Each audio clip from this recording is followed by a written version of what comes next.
بسم اللہ الرحمن الرحیم۔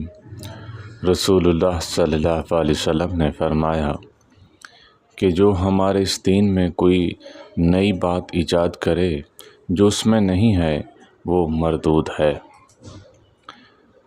پیارے نبی کریم صلی اللہ علیہ وسلم نے 3 بار فرمایا، سنو، بہت زیادہ بحث و تکرار کرنے اور جھگڑنے والے ہلاک ہو گئے ہیں۔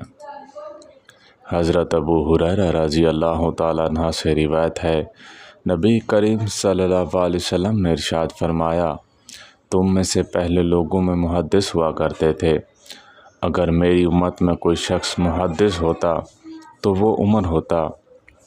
محدث شخص وہ ہوتا ہے جس کے دل میں اللہ تعالیٰ کی طرف سے کوئی بات ڈال دی جاتی ہے، پھر وہ شخص نور ایمانی کے ذریعے سے وہ بات دوسروں تک پہنچاتا ہے۔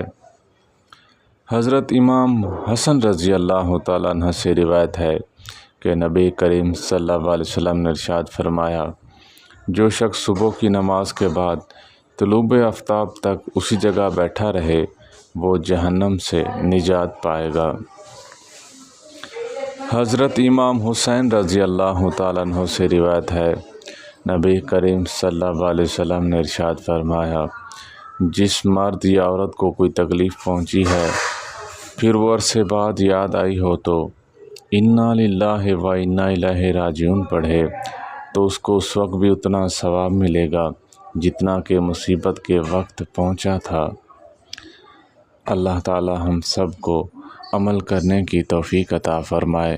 وآخر دعوانا ان الحمد للہ رب العالمین۔